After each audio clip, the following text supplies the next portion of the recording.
And now it is time to give you our 3 cents on our featured topic of the day. Today's topic, something that I think a lot of people go through, the idea of forgiveness, something we actually understand how to do, or do we not? Is it something that many of us should continue to keep working on? Now, forgiveness is something that is often discussed and recommended in communities of faith, but a new study shows that when forgiveness is taught, practiced, and achieved, the result is better for your mental health and overall well-being.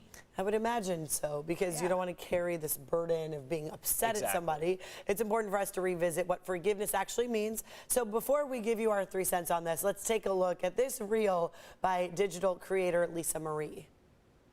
Forgiveness does not mean we pick back up, and doesn't mean that we converse. It doesn't mean it looks like yesterday, and it doesn't mean that a person is granted access again. Forgiveness means a deliberate decision to release feelings of resentment or vengeance towards a person.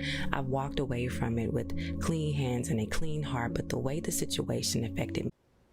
So I think the emphasis here that I found really interesting in this story, and this was a Washington Post article that was released, is I think people tend to think of forgiveness as just, oh, you know, some people forgive, some don't, but the idea that there are actual tangible health benefits to forgiving is an interesting concept, right? Yeah, I mean, like, you would think any type of resentment on anything is a burden to your mind, your heart, your body. It all translates to like your physical health too, I would imagine.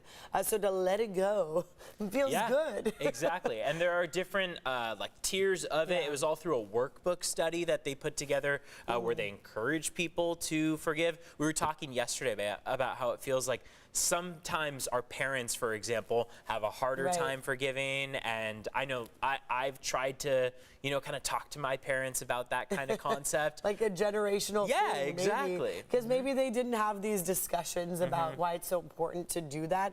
You know, not feeling hurt anymore, not feeling anger anymore can be so relieving, I would imagine, just to let that all in the past. I have just a thing I've noticed throughout my life where I almost forget completely when someone does something wrong. Like my body doesn't even want to hold it in, so I like block it out for some reason. And that's why, like, I love that like idea of like things living rent free in your mind. It's like, why would you want things? Why would you want like sadness, anger, resentment to take up space in your mind? You only have like a finite amount of time and space and things to consider, and so it's like, why would you want to, you know, just kind of dwindle in the past and in those situations? Yeah, reliving moments that were tough at the time over and over and over can really hurt your body and your mind and everything. So I do think that's a way to hopefully. Learning how to let go is easier said than done, but obviously something that can benefit people in many ways. All right, well, we are taking another quick break. We'll be right back after this. Stay with us.